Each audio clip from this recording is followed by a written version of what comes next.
Donc pour accéder au calculateur, vous ouvrez votre navigateur et vous tapez le lien que j'ai mis en description. Vous allez ensuite accéder à un formulaire.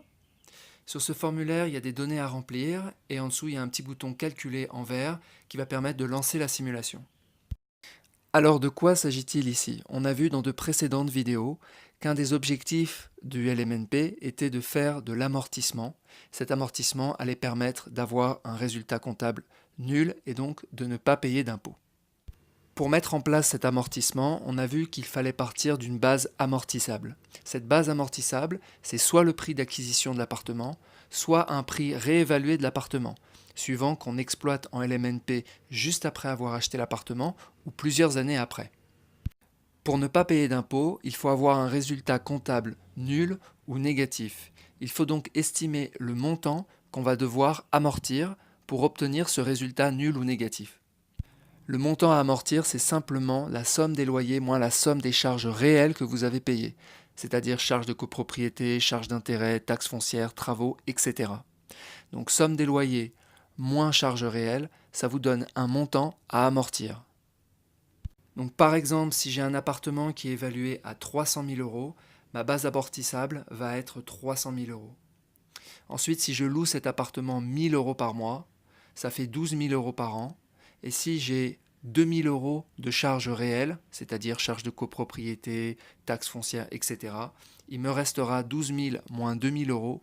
Il me restera donc 10 000 euros de bénéfices annuels à amortir. Comme on l'a vu dans d'autres vidéos dont je vais mettre le lien en description, pour amortir mon appartement, j'ai besoin d'effectuer une décomposition de cet appartement et chaque composant doit avoir une quote-part, c'est-à-dire un pourcentage, et une durée d'amortissement.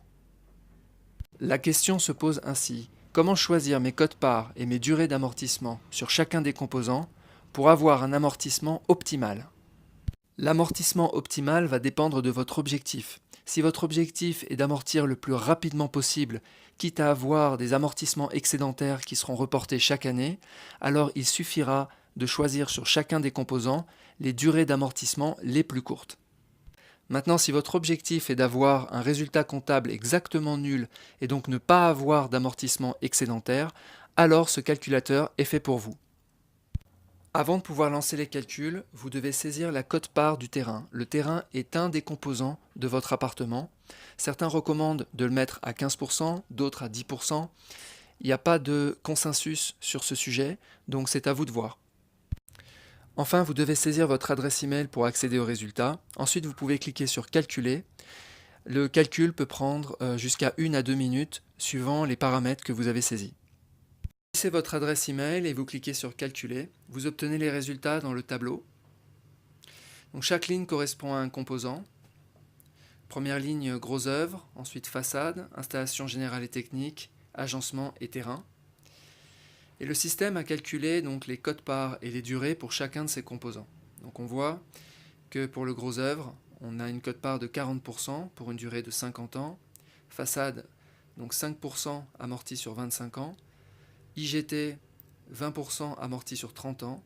Agencement, 25% amorti sur 15 ans. Et le terrain, 10% qui n'est pas amorti. Donc ça, c'est les 10% qu'on avait remplis initialement.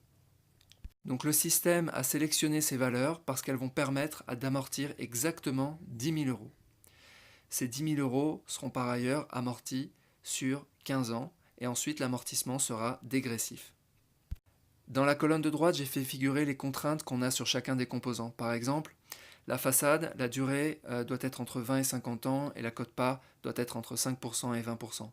Pour le gros œuvre, normalement la durée est supérieure à 50 ans mais elle n'est pas capée. Moi je l'ai capé à 70 ans, donc la durée est entre 50 et 70 ans dans mon système.